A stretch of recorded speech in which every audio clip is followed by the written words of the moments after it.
Programa Utenos pulsas. Kiekvieną darbo dieną nuo 10 iki 17 valandos.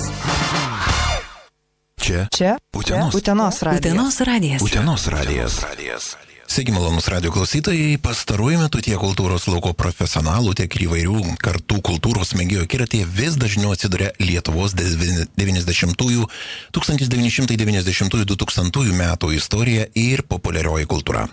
Utena čia taip pat turi kuo pasigirti ir šiuo laikotarpiu mieste itin aktyviai veikia jaunimo subkultūros, kuriuose ryškios muzikos grupės, vystėsi neformaliai jaunimo savilaida.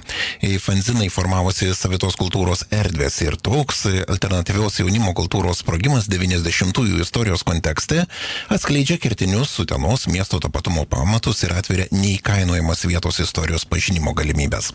Ir būtent šį kol kas neįminėtą fenomeną tyria Liepos 13-15 dienomis į Uteną atvykusi Vilniaus universiteto ekspedicija, kurios metu istorijos fakulteto komanda draugė su vietos gimnazistais renka, analizuoja įvairius šaltinius, atliekami interviu su šiuo laikotarpiu iniciatyvų kūrėjais, liudininkais, renkamos fotografijos, audiovizualinė bei rašytinė medžiaga. Ir šiandieną, mes pasikvietėme į Utenos radijo studiją Liepos 13 dieną. Žinoma, kviečiame jungtis imtuvos. Pas mus svečiuojasi uteniškis, istorikas, daktaras, dėstytojas, rašytojas, Lietuvos Šaulių sąjungos narys, Norbertas Černiauskas. Sveikas gyvas, Norbertai. Sveiki, labas. Ar viską išvardinau, visus titulus paties? Gerokai per daug gal. Nieko, mes sutarsime, koks labiausia tau prieš širdies. Uteniškis, labai patiko. Labai gerai. O čia jau ne uteniškis, Tolmintas Matonis, Vilniaus universiteto kultūros istorijos ir antropologijos studentas. Sveikas gyvas, Tolmintai. Sveiki. Pats esi iš kur kilęs? Esu kilęs iš Marijampolės. O, tai vadinasi, apie Aukštaitiją žinai tik iš rašytinių šaltinių ir dabar stengiesi viską patirti pat savo kailiu. Taip, tai dabar jau ir gyvai vis labiau pažįstu. Ir dar viena studentė šiandieną neprisijungusi prie mūsų, šiuo metu kalbina vieną iš to laikotarpio tokių subkultūros ryškiausių atstovų Aurelijus Sirgėda, tai Mūza Sventickaitė, berods taip. Taip, Sventickaitė. Gerai, tai vyrai, pakalbėkime apie tai, aš nežinau, Norbertas yra ko gero iniciatorius ir kaip kilo idėja ir pati mintis, tiesiog kalbėti apie Uteną, pasakoti apie Uteną, nes reikia surinkti ir patikrinti begalę šaltinių, juos kažkaip tai sudėlioti į tam tikrus stalčiukus, eiliškumą dėlioti ir apie ką tas yra projektas ir ko yra įdomus tie 90-ieji, nes visą laiką 90-ieji man asmeniškai, jeigu aš išgirstu tą žodį, asocijuojasi su ta tokia postsovietinė Rusija ir to blogųjų laikotarpiu. Mes kalbame apie būtent kultūrą. Ar buvo tuo metu kultūra išvis? Taip, kaip ir minėjai, laikotarpis ne pats lengviausias. Žinom, kad kokia ekonominė situacija buvo, įvairūs lūžiai ir taip toliau. Žmonėms reikia nepriklausomybės aušra. Taip, aušra ir įsibėgėjimas ir prisitaikyti reikėjo kažkaip ir išgyventi ir taip toliau. O patys 90-ieji, tai kaip mes vadinam, vis labiau atrandama yra istorikų. Daliai visuomenės tai gali atrodyti, kokia čia istorija, čia ką tik buvo, bet dalis žmonių, kurie gimė, 2005 ar 2008 metais, jam yra visiškai istorija ir vis labiau tie 90-ieji, pažiūrėkime po Rimanto Kmitos romano Pietinė kronikas, kaip atsiskleidė Šiaulių ta visa kultūra 90-ieji. Ir man kilo su studentais tokia mintis, kad turim tokias vasaras kaip ir ekspedicijas, kad reikia važiuoti į Uteną, nes sklando tokie gandai, pasakymai, kad čia 90-aisiais, kokiais 95 metais buvo vienas stipriausių Lietuvoje centrų alternatyviosios kultūros, muzikos, metalistų, paprasčiau tariant ir taip toliau. Tai mes tai ir bandam patikrinti, kalbinam muzikantus, įvairius žmonės, kurie atsimena, nuotraukų, kurie turi, žiūrim ir galbūt net padarysim gerą parodą Utenoje apie tai. Pats minėjai, kad labiausiai tau patinka, kad pristatyčiau uteniškių. Kaip pats prisiminė tą laikotarpį, nes Utenoje dar tu tuo metu tikrai buvai jaunas, gražus, energingas vyrukas, kuris vaikščiojo Utenos gatvėmis. Tai mano tokie prisiminimai yra maždaug antroko ir trečioko, tai jie yra visiškai, apie kitokį pasaulį. Ne veltui sakiau, jaunas ir energingas. Taip, pats tas energingumo amžius. Tai tokie ir prisiminimai yra, kad kadangi po to aš jau nebegyvenam Utenoje, tai jie ir yra likę tokiam labai gražiam, tokio pirmoko, antroko. Į kurią mokyklą jį? Aš jau pradėjau eiti, dar vadinasi Teofilio Tilvyčia. O, sveikas gyvas, tai pirmą vidurinę, aš taip pat tenai vaikščiau, vadinasi, šalimais kažkur tai. Jo, tai į Tilvytį, Klebonžemį gyvenom ir aš dabar, kai tyrinėjom tą subkultūrą, aš dabar prisimenu, kad matydavau ten besiburiuojančius odiniais drabužiais apsirengusius, ilgaplaukius tokius ir taip toliau. Kažkas lyg ir tokiam fone, o dabar jau tai žiūrim giliau ir, kaip ir sakiau, tai yra tokia banga dabar ir visoje Lietuvoje ir pasaulyje tų 90-ųjų atradimas ir čia norim dar ir parodyti, kad istorija nėra tik tai kas vyko prieš 100 ar 300 metų, o čia ir labai įdomus laikas.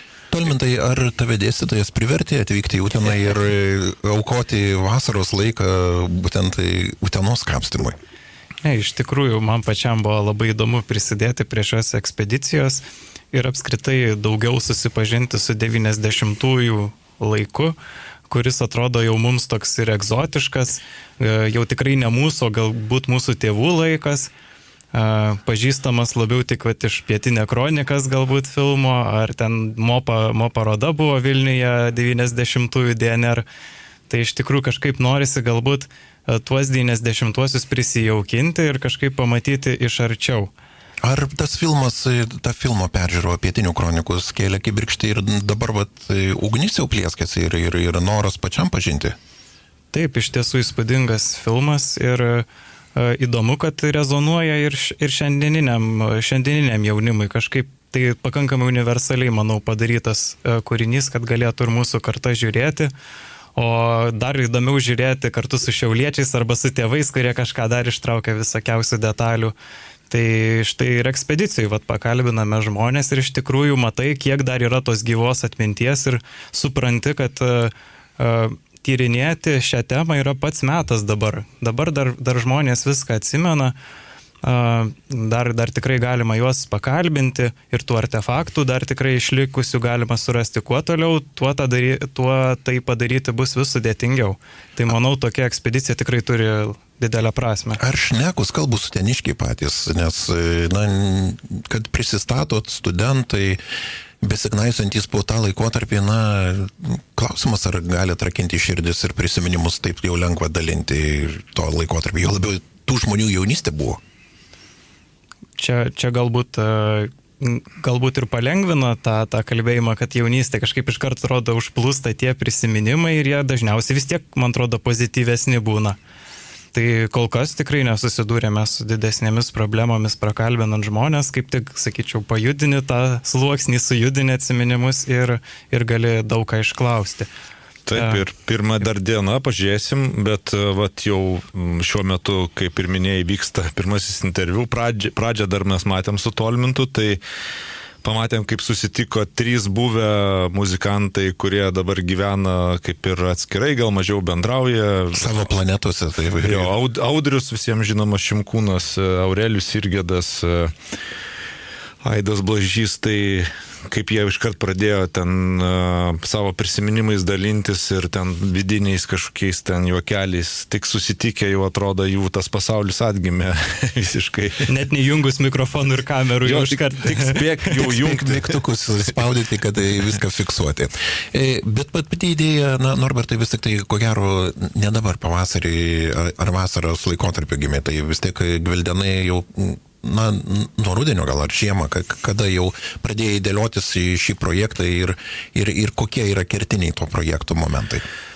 Pirminės mintis jau gal pernai tokiu metu kilo, turėjau visiškai kitokią ekspediciją su studentais Bažnytkaimyje, Šešuolių miestelį ir mes ten nuo bažnyčios stogo radom dokumentų įvairių 100-300 metų senumo ir mes juos nukelinėjom ir vežėm į archyvą ir ten buvo labai tokia įdomi istorija, atradimas. Ir tada pradėjau galvoti, kad labai geras formatas su studentais čiupinėti tikrus kažkokius tai dalykus, klausinėti žmonių, daug įgūdžių ir panašiai. Tai ir tada šovė galva, kad reikia į Uteną 90-ieji tikrinti reikalus, kaip čia yra su ta mūsų kultūra alternatyvia ir apskritai. Ir po truputį rinkausi komandą ir su Audrium susisiekiau, ką jis galvoja, ar padėtų kaip vietinis ir žinovas. Ir tada kontaktų sąrašas lipdėsi ir dabar mūzos, kurios nėra.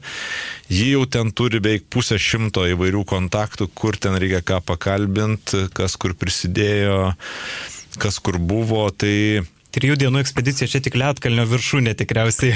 Aš noriu pasidžiaugti, kad jūs įtraukėt ir Utenos gimnazistus, ir partnerių turite, ir Utenos kraštotyros muziejų, Miškinių viešoji biblioteka, ir kiti smalsūs žmonės, kurie gali pagelbėti, tikrai galite kreiptis tiek į Norbertą, tiek į Tolmintą, tiek į Mūzą, ir mūsų socialinėme tinkle Facebook yra net ir nurodyti telefonai, elektroninis paštas, kur galite susisiekti ir pateikti kažkokios tai tikrai labai smagios įdomios informacijos. Na ir aišku labai smagu, kad ir pati savivaldybė per projektinį finansavimą prisidėjo prie mūsų šitos ekspedicijos, tikrai negalėtumėm čia 3 dienas visus klausinėti ir visur važinėti.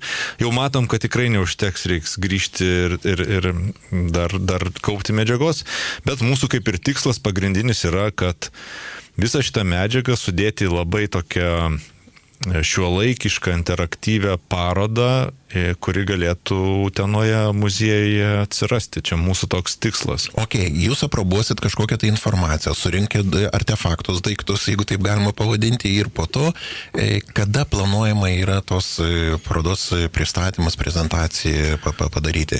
Labai ankstyvas dar klausimas, bet nes parodos kūrimas taip atrodo, kad jis labai greitai, bet optimistinis variantas tai yra kitų metų antra pusė, optimistinis variantas. Tai, bet matysime, kaip dėliosis. Jeigu aš tikėjausi su bulviakasiu sulaukti tos parodos, tai čia nieko panašaus neturėtų būti. Ne. Norbertai, toks provokatyvus klausimas, galbūt tiek ir jaunajam kolegui Tolmintui, tiek ir pačiam, kaip istorikui profesionalui. Ir iš ties yra prasminga ir įdomu, istorikas įpareigoja tai, kad tu turėtum knaisiotis po archyvus, kažkur tai blūdinėti archeologiniuose kasinėjimuose, prisiminti metraščius, ten narstyti. O dabar mes kalbam apie tą gyvą istoriją, kuri dar, kaip Tolmintas minėjo, kad galima papasakoti, galima išpešti iš tų gyvų žmonių, kurie realiai matė, jautė ir tą patyrė.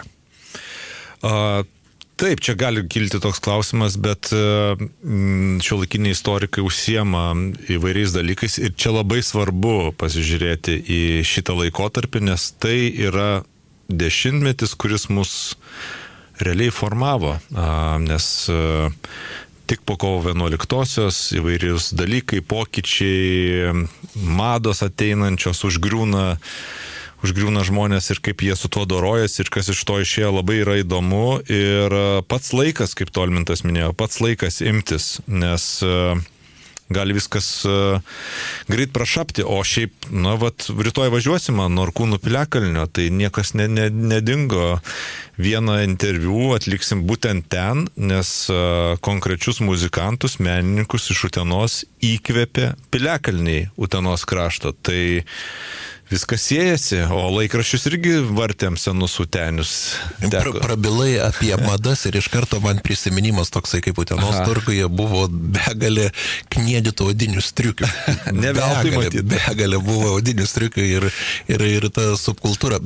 Bet kodėl būtent tą muzikinį laikotarpį, ne kažkokį tai, Utenagi visą laiką toks garsėjo pramonės miestas, galbūt kaip iš tos prizmės miestas atrodė ir vystėsi, bet paėmėte tokį įdomesnį ir vis tiek su meninė potekste. Aš manau, kad tikrai čia viskas siesis ir mes šiandien ekspediciją pradėjom nuo Utenos pramonės, nuo trikotažo, ten į Alų važiavom, dar kitur. Taip, iš tikrųjų šitų dalykų nereikėtų priešinti, jie kaip tik susiję vieni labai su kitais. Jeigu nori pažinti miestą, tą miestą, kuris buvo, tai natūralu, kad turi suprasti, kas čia veikia, kur žmonės dirbo, kaip jie judėjo ir taip toliau. Tai manau, kad aš taip tikiuosi, kad toj parodoj, nors kalbėsim apie muziką ir ten madas, bet kas buvo tuo metu miestas, tai būtina irgi papasakot, ne iš dangaus nukrito mūsų tie žmonės, jie gyveno tokia mieste, koks jis buvo.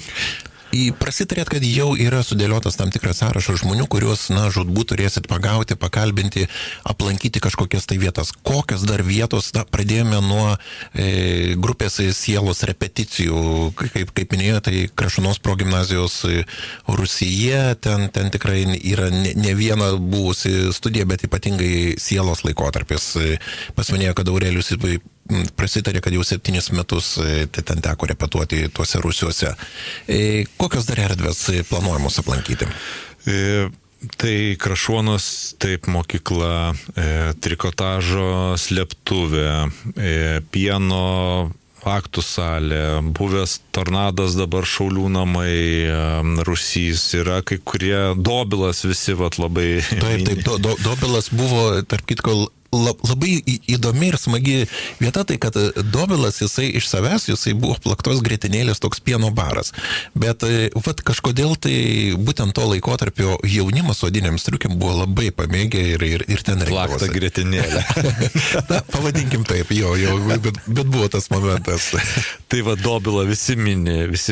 Mano atsiminimuose aš tik tai prisimenu eilės, kur stovėdavau, kad kaip buvau atsivestas prie Dobilo kaip papildoma galva, už kurią galima gauti dar ten sviesto ar kažką.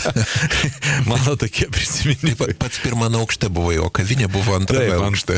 Dar man per anksti buvo į antrą aukštą. Bet aš nenustepsiu, kad Dobilas po šiai dienai yra išlikęs autentika tiek savo interjerų, tiek ir kvapų, gal viskas ir gal kokiais nors išbraižytais užrašais. Patikrinsim. Tai va, tokių vietų yra Aukštakalnis, dar konkretizuosim tų vadinamų zinų leidybos, kiek žinia, labai daug Aukštakalnį būtent buvo leidžiami tie laikraštėliai. Tai šitos vietos, nežinau, Tolmintai gal dar kažką praleidau, bet netgi gal bandysim tokį žemėlapį parengti tų tokių vietų, kur jaunimas rinkdavosi. Aišku, tas baras, kuris buvo autobusų stoties, neminėsiu eterį, kaip jis... Kur dabar yra puikiai tokia gastro vieta. Puikiai jo. Taip. Tai va šita vieta irgi minima, tai yra susidarys. Vyžuonėlių dvaras dar gal dėl konteksto kažkiek tai bus mes irgi. Jo, lankysim, nežinau, ar tai susiję, bet jo, čia šiaip. Bent jau pagal istoriją. Pagal istoriją. Taip. Bent jau aplankyti.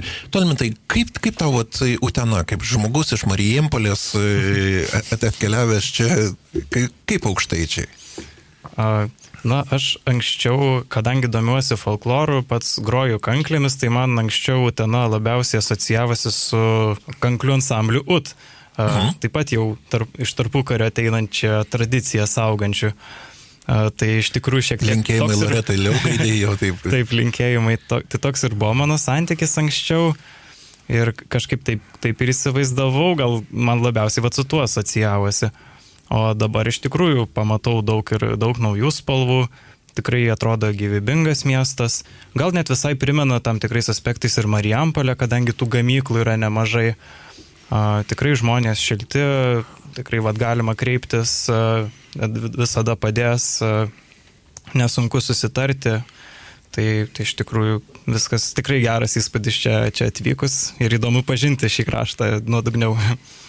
Ar po tokios ekspedicijos patirties nekils noro lygiai to paties atlikti ir būtent Marijampolė ir pasižvalgyti, o kaip anuomet, kai ko gero dar pats net negimęs buvai? Taip, Marijampolėje kažkiek tikrai metalistų kultūros irgi turėjo būti. Tai tikrai galima, yra potencialo tokia ekspedicija, manau, ir Marijampolėje. Bet čia net labai panašus miestai apie 2000-uosius. Nes man atrodo, kad didžiausiam automobilių turgus buvo Marijampolė ir Utenoj tuo metu. Utena, taip, garsiai, dabar gal truputėlį kažkiek tai sumenko, sumažėjo, bet tarp kitko, dar vienas niša tokia. Irgi apie metalą. Apie metalą, taip, apie skardas ir apie rinkos ekonomiką laisvai. Tai viskas prasideda čia Utenoje. Aš noriu priminti, kad būtent apie alternatyvią jaunimo kultūrą mes šiandieną kalbame ir jeigu jūs turite savo namuose, kažkur savo prisiminimuose, albumuose, kasečių, leidinių, nuotraukų, muzikos instrumentų arba tiesiog puikių, labai ryškių istorijų, pasakojimų, jūs galite pasidalinti su šios ekspedicijos dalyviais, susisiekti telefonu arba parašyti elektroninį laišką. Dar kartelį priminsiu, anonsas yra ir kontaktai yra mūsų socialinėme Facebook puslapyje ir tenai galite rasti, kur kreiptis ir kaip pasigauti šios ekspedicijos dalyvius. Ar gurmaniškas kažkoks tai potyris atsispindės jūsų ekspedicijoje tuo laikotarpio, galbūt net ir kaip ir minėjau, Dobilas, kitos vietos lankomos, aš suprantu, kad pagrindė ten dominavo kažkoks tai gėrimas, bet nepaisant to, gal to laikotarpio vis tiek žmonės juk valgė.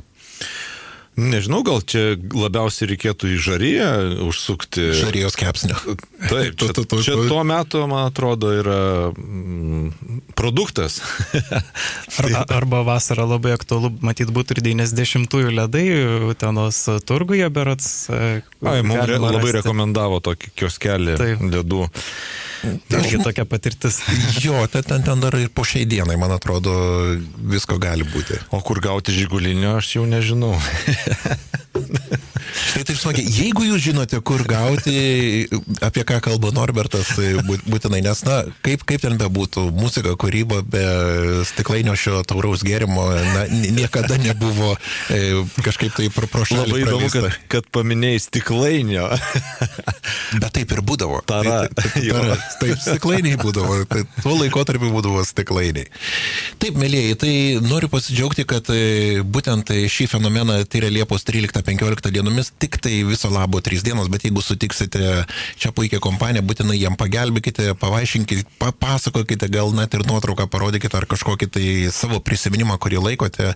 Ir žinoma, Utenoje atvykus yra Vilniaus universiteto ekspedicija, kuri tyria 90-ųjų metų, pavadinkime to dešimtmečio populiariąją kultūrą ir įvairiausias istorijas, kas yra nutikę Utenoje. O nutikę yra išties daug, nes tai yra mūsų jaunystės laikotarpis, mūsų laikas išgyventas, mūsų vakarėliai ir mūsų tiesiog meninė saviraiška, visa tai vyko Utenoje tuo laikotarpiu.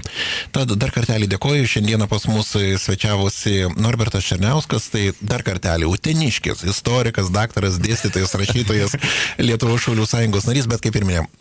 Norbertai, beje, ar pats jau Klebonžemį praėjai pro tos namus, kuriuose gyvenai? Ne, šį kartą dar ne, kartais prasuku, bet šį kartą dar ne. Tai tikrai praeisiu pro Ąžuolijos gatvę. Ir studentas Tolmintas Matonis, Vilniaus universiteto kultūros, istorijos ir antropologijos antro kurso studentas. Tai Tolmintai, dėkoju, kad apsilankei ir linkėjimai Marijampolei. Malonu labai, kad pakvietėt. Radio klausytojams linkime geros dienos ir dar kartą priminame, kad jūs galite pagelbėti būtent šios ekspedicijos dalyviams, o projekto partneriai yra Utenos kraštotyros muziejus, Utenos Antano ir Motiejaus Miškinių viešoji biblioteka, projektą iš dalies finansuoja Utenos rajono savivaldybė, apie jį kalba Utenos radijas. Čia Utenos radijas. Utenos radijas.